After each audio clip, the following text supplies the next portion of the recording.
Markiplier. The raw journey. In the dark underbelly of the internet, where millions come to escape the mundane realities of everyday life, there exists an experience unlike any other. Not one of substance, but of fear, laughter, and the unmistakable sound of a man screaming at jump scares. This is the story of Markiplier, May 2012. While most aspiring entertainers were standing in line for American Idol auditions, a young engineering student named Mark Fishbach uploaded his first video to YouTube. Like a novice attempting brain surgery with a Swiss Army knife, his initial foray into content creation was humble. An amnesia custom story that netted him a grand total of $10. Not enough to buy a decent pair of socks, but it was a start. The early days were lean. 3 months in, 100 subscribers. The YouTube equivalent of a dive bar with exactly one loyal patron who brings his extended family once a week. His revenue? $60. The kind of money that wouldn't cover the cab fare for a decent night out in any major city. But then came Slender, his first viral hit. Like discovering that weird, obscure band that inexplicably becomes your obsession. $500 in earnings, not quit your day job money, but in the YouTube ecosystem of 2012, it was the equivalent of finding yourself suddenly upgraded to first class on a flight you bought with miles.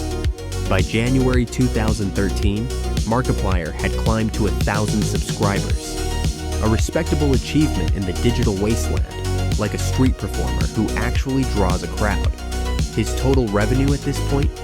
$1,500, or what my camera crew spends on batteries during a 3-day shoot in some remote corner of Southeast Asia.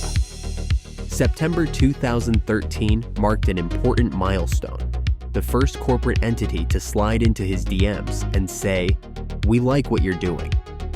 Razer, the gaming hardware company, offered Mark his first sponsorship deal. $5,000, not buy a yacht money, but maybe I won't have to live off dollar store ramen money. February 2014, 100,000 subscribers, the digital equivalent of having a line around the block for your underground club. $20,000 in earnings that month alone, the kind of money that makes your parents stop asking when you're going to get a real job. By November 2014, Mark had ascended to the rarefied air of 1 million subscribers. Like an indie filmmaker suddenly winning at Sundance, he was earning 6 figures a year, doing what most parents feared would lead their children to live in their basement forever, playing video games on camera. March 2015, perhaps the most unexpected turn in this story. Mark hosted his first charity live stream, earnings 0. Like a rock star playing a benefit concert, it showed that beneath the showmanship and theatrics beat the heart of someone who understood that success means nothing if you can't give back. This would become a recurring theme in his career, the digital equivalent of the best things in life aren't things. July 2016, 10 million subscribers, $500,000 in monthly revenue, the YouTube equivalent of selling out Madison Square Garden every night for a month straight. His videos were being consumed more voraciously than contraband in a boarding school. November 2016 saw the birth of the Try Not to Laugh series, his version of a greatest hits album that keeps fans coming back for more. $400,000 from that venture alone. By 2017, Mark embarked on his first world tour, the digital creator's equivalent of taking your show on the road.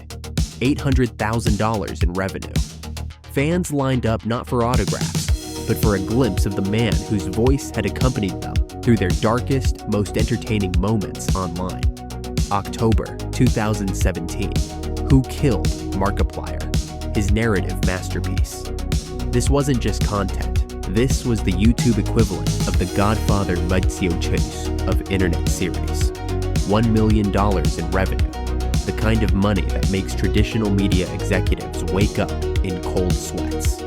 September 2018, 20 million subscribers, $2 million in monthly earnings. more than most A-list celebrities make for a cameo in a summer blockbuster. The raw ingredients of his success? Equal parts authenticity, theatricality, and an almost pathological commitment to screaming at horror games.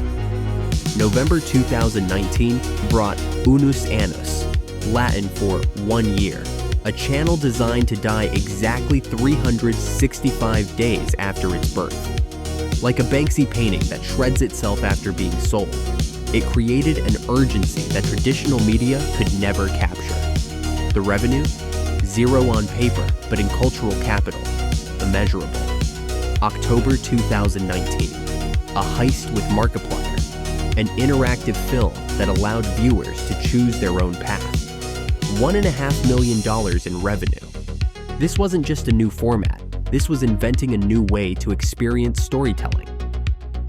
August brought the diamond play button, YouTube's highest honor, the digital equivalent of having your name immortalized on Hollywood Boulevard. Except in this case, I'm just the narrator, and he's the one who's actually made something of himself. April 2022. In Space with Markiplier, another interactive masterpiece, $2 million in revenue. October of that same year saw his clothing brand, Cloak, expand significantly, another $3 million.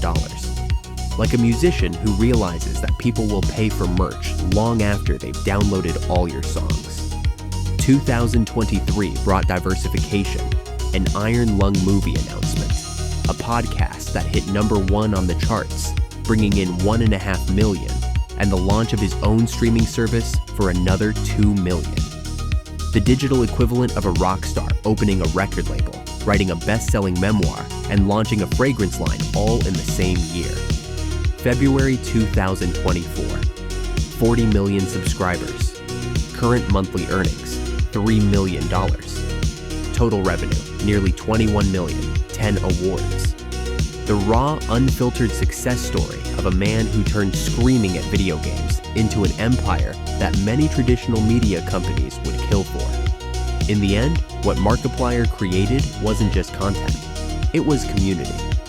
Not unlike what happens at the best dive bars, where the watered-down drinks become secondary to the shared experience of being human together.